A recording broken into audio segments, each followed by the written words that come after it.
Hey, what's going on, everybody? Back with, I guess, a recap video of AC this past weekend with the blue-white deck. Kind of just wanted to explain some of the choices I made as far as cards in the deck, the quantity of them, and how some of the matchups ended up playing out in the tournament, and how I think maybe, or how I beat some of the decks that I did end up playing against. I'll start it off with the sword up here. So heading into the event, I really expected to see a lot of green, blue, and red, white decks, or red, blue decks, or red whatever. So I definitely wanted 3 of this to make the turn 1 Sola play, where if they play a 1-drop, you can, just flip the Sola, strap the sword on, start target attacking their guys, clean them up. It really makes that matchup, pretty favorable. I ended up not playing against red or green decks at all the whole tournament, so the sword, it didn't really perform that well, on turn 1. Later in the game, it was much more effective when I put it on Mayo, put it on Silencer, Mist Mage, and sometimes I think I put it on the little Stormfish a couple times, but it was much more effective on the 2K or bigger guys, where you could swing into, say, Azure Guardian or Hellish Guardhound, which were probably the 2 most common guardians that they would have on their board that would slow down my early aggression. So it was really clutch, putting it on turn 4, 5 plus onto one of your 2K guys to clear the way for all your little guys to start breaking towers. Phantasmal Guards. Man, this card was really good. Turn 1, get 2 blockers. Putting 2 counters on your guy is really, really nice if you don't have the Seer. Ideally, you do have the Seer, and you get some early aggression in, and you find the 2,000 towers early with either guards or these, and you get the towers out of the way and you don't lose anything you do actually care about. There's plenty of times where the wind towers bounce both these tokens, and it's just fine because they put 2 counters on and you broke their wind tower with a Seer or a Stormfish. Really good card. Looking at the top card, it doesn't seem like much, but it's pretty useful. There's plenty of games where I open with a 1 or 2 drop, or I'm missing the 3, or the 1 and 3 and I'm missing the 2, and this thing found me or confirmed that I had the missing drop on top of my deck, and it makes your deck run a little smoother. Sometimes you see the sword on top and you're just, wow, thank God I don't have to draw that. Overall, really impressed with how much Azure Seer actually did. Got in there for a few kills in the end of the game. Overall, really impressive. Stormfish, he was the last edition probably. I think I think the other list had Shard Hoarder. I still kind of like Shard Hoarder, but I fully expected to see a lot of Sola, and I wanted an extra out because I really don't like Force Blast. I wanted an extra out to the Sola flip and strap the sword on. I didn't want to have to pass my turns 1 and 2 just because of the threat of that happening. Also, the black decks, which was definitely the most common. I played against black, I don't know the exact number, at least 5 or 6 times throughout the whole tournament. He just helps clean up the tokens. It's usually the first choice is to bounce the Golem token or the Light Tower token or the Sola token. It's nice getting rid of the tokens. It's like it says, kill a guy. There's plenty of times where he bounced, more expensive units that I could keep pressuring them so they couldn't keep replaying expensive cards that, may have affected the board, but didn't impact it enough to stop, they played on a full board. Arrogance, for example, that was one that I commonly bounced. They played on a full board. Yeah, they kill a guy, but it cost them most of, if not their entire turn. So you could afford to, run this in, trade it with something, or just sacrifice it to bounce that, and then still get 4 attacks in. Things like that came up a reasonable amount. Outside of that, he's something that they kind of have to address at some point. They can't just let him swing every turn, but killing it doesn't feel good at all. When you're behind and you're getting beat down, you never want to have your guys get bounced. And he was just really good. Azure Guardian, he was kind of underwhelming a little bit. I really did expect to get play at least a few red decks. He's still fine. He puts a counter on 2,000. He still walls off a lot of things. He's kind of nice against the black-white decks that I played against. They were playing 8 or 9 1-drops, and he just walled them all off. They were playing, both failed golems and the Quorum Squire. So he was really clutch. I played that actually 3 times. The black-white deck, the same list all 3 times. And he really held it down in those matchups. I think I shard drained him maybe once the whole tournament for him to attack.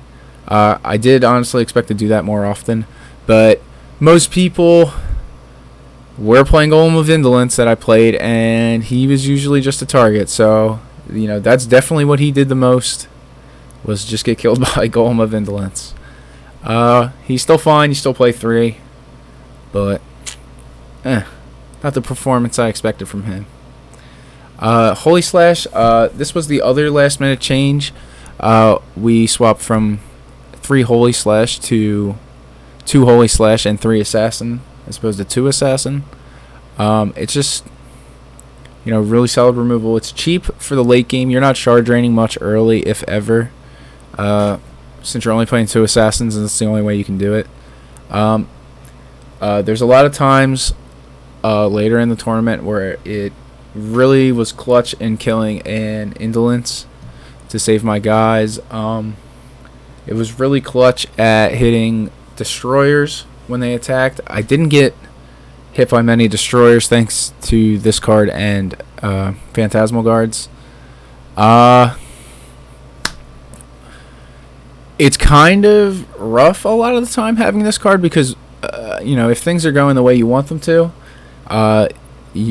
one, you're tapping out every turn to play more creatures, and you're just, you're tempoing them, you're bouncing your shit, you're just attacking, you're breaking towers, you're trying to win the game, and you don't always have time to, keep 2 mana up to cast this. That being said, when it was good, it was great. And you definitely don't cut it. 2 is probably the number. I could see playing 3 of this and cutting the sword down to 2, because what other white cards are you going to play? And the sword, it was pretty underwhelming, honestly. Next, Cryptic Deflection. This card was extremely clutch. It came up the most against opposing Stormcasters, where I knew I could safely play mine, and when they tried to retaliate with their own, I could save mine. And I won a lot of games like that. All but the 3 black-white decks I played Stormcaster. So that was pretty important to be able to do that. Big all day. It saved probably, honestly, every unit in this deck, including Sola, at least once. It's just a big tempo swing, especially when you can, what I did a lot was let my counters build up to like 8+ as often as I could. That way you always have the threat of this card, and they have to respect it. And if they don't, and you have it, usually, can win the game on the spot there. Not, obviously, it might take a few more turns, but that's usually the turning point. When you catch them with this, and they weren't counting on it. Overall, it really did overperform. Just the threat of it is good enough. It's not that great against the black-blue decks, but everything else really good. Great Stormfish. This guy was excellent. The games where you could go Azure Seer into Stormfish into this guy, tap their Azure Guardian, their Golem Devourment. Sometimes it tapped, you were on the draw and it tapped Guardhound. And being able to swing through was really, really clutch. It's not, usually you want to attack with pretty much every other creature in the deck. You want to make your attacks and then play it. This was the only guy you want to play first. And it kind of works out because even if you hit the fire tower, like, they don't want to have their guy top decked. They don't want to have their guy bounced, or their fire tower kills your 1-drop, which you're also fine with. So he really overperformed. Against the black decks, he trades with the golems and bounces something else that came up a million times. Really, really, really good. No complaints from Great Stormfish. I wish he was 2K, but what can you do? I think he does plenty anyway. Next up was Miyu's assistant. She's great. She's 3 for 2K. Most of the time, she was just my 3-drop beater. She was just cracking towers.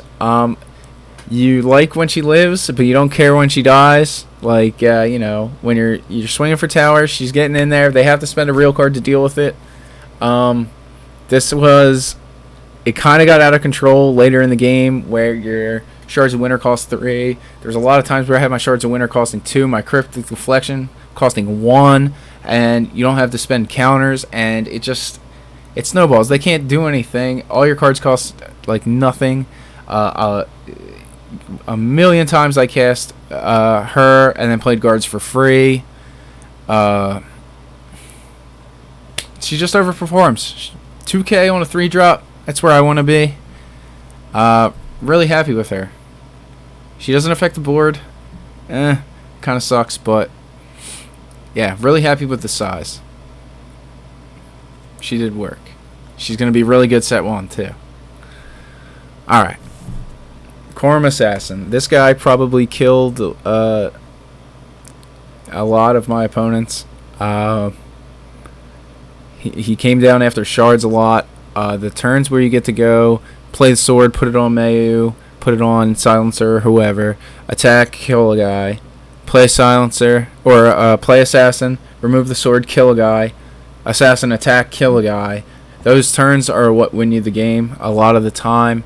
A lot of the times I could attack in such a way where, they'd have 1 tower left, and I, try to enter combat, they shards me, and then I play 2 assassins, kill them out of nowhere.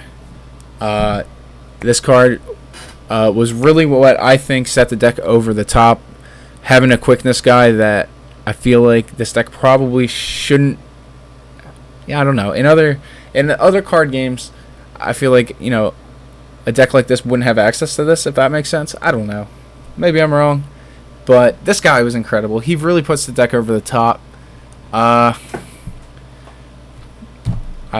He's great. I don't know what else to say. Fantastic. The only knock on him is he doesn't put a counter on your guy in this deck. But, yeah, fantastic. He's fine when he's just a 4 for 2K swiftness, quickness guy. When you pair it with the sword, it's really just, super good value. It's really a bonus. Anyway, I'll move on from him. Here, Silencer. He actually wasn't as good as I expected him to be. I wanted to go up to 3, but I was talked into playing a Storm Knight. he did kind of perform when we were playing throughout the weekend before the tournament. Stormlight, that is. So I did accept playing one. After the tournament, I would say you definitely cut the Stormlight and you play 3 Silencer.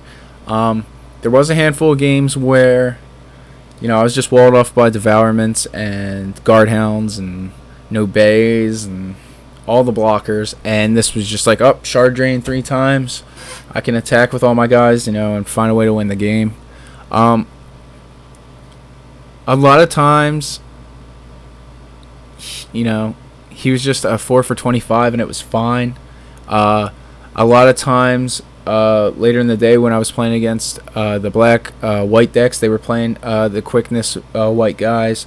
The black blue or the blue white decks were playing the quickness guys. So he's an answer to them where you can just shard drain them and they lose their quickness, so you don't lose that way. Overall, he's got a lot of uses. James blockers, he took away Destroyer a few times.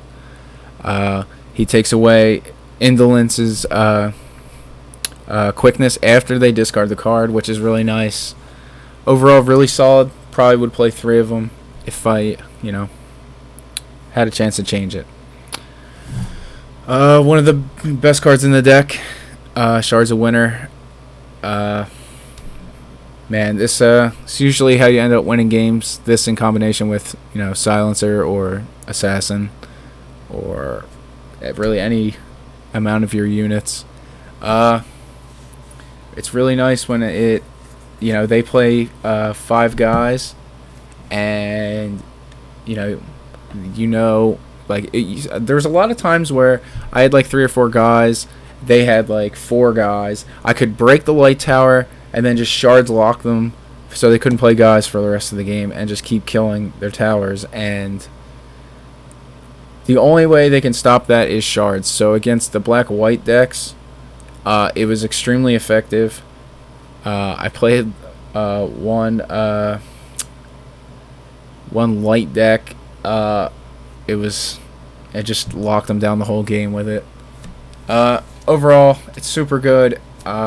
Most people were playing this card. You usually want to try and force your opponent to play one first, so you always have the last one. You don't ever want to, cast shards and try to attack into their own possible shards, because then you wasted your shards. Your guys are tapped down, and then they're going to untap while your guys are still tapped down. So it's kind of like you shard it yourself. So I wouldn't recommend doing that. Sometimes it's fine if you're going to kill them with Assassin after their own shards. It's the only time I would recommend doing that. Outside of that, really solid card. Very vital to the deck's success and winning games. Then we got Storm Knight. He didn't do a whole lot. He did a whole lot against me because I was going with a really, really aggressive game plan after a few rounds. So I was usually ahead on towers throughout the whole entire tournament. This guy put in a lot of work against me. He didn't do a whole lot for me. There was a couple games where he did have an effect and it was nice. There's a couple games where he was just a 4-drop 2500 guy with no effect, where he was acceptable, just being a beater. There was one game I remember I put the sword on him. He's 3k and he was just eating Golem of Indolence for a few consecutive turns. That was really nice. But I think a 3rd Silencer would probably be better. And yeah, that's about all I got for that guy. Not that strong. I don't know. Not a big fan. Mist Mage. This card was incredible.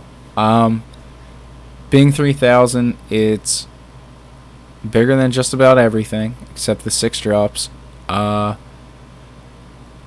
A lot of times I tried to make sure I either had like a guard or my Sola Soul Burst or something to absorb an incoming Golem of Indolence. Since it was 35, it was only 35 for that one turn.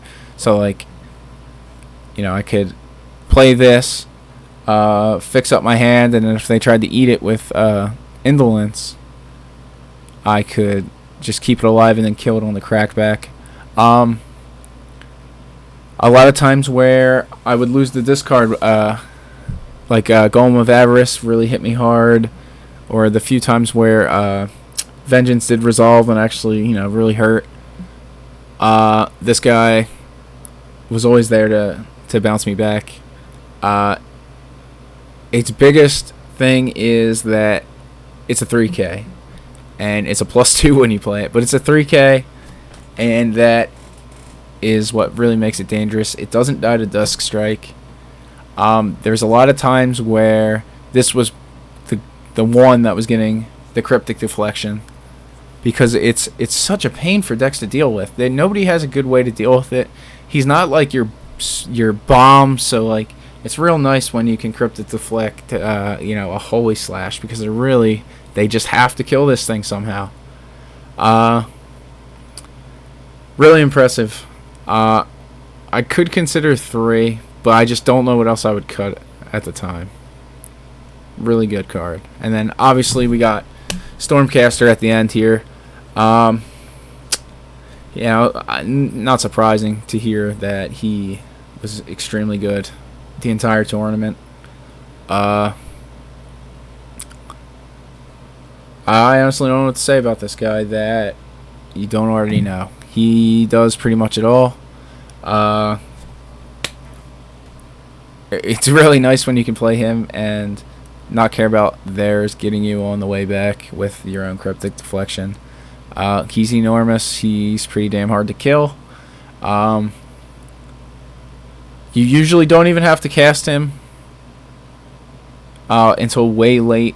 There wasn't many times where I needed him on 6, or that he was even live on 6.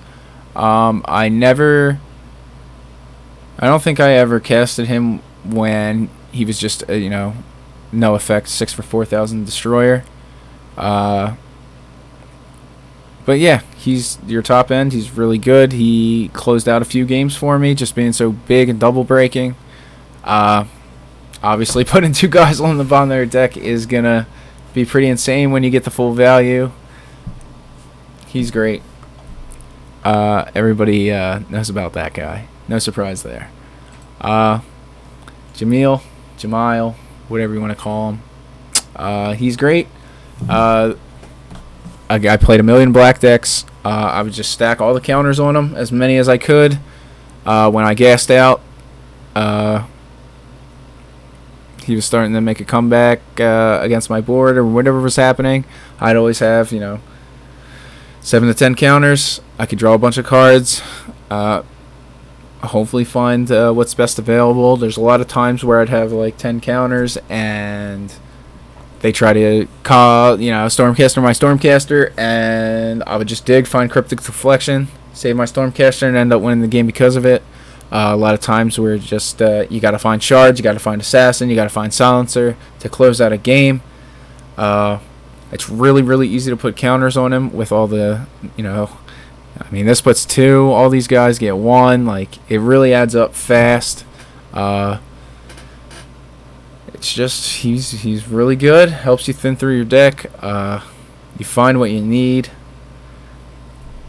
Just really good. He made my deck super consistent all throughout the day. I usually could stack enough counters and find what I need when I needed it, and it worked out all day.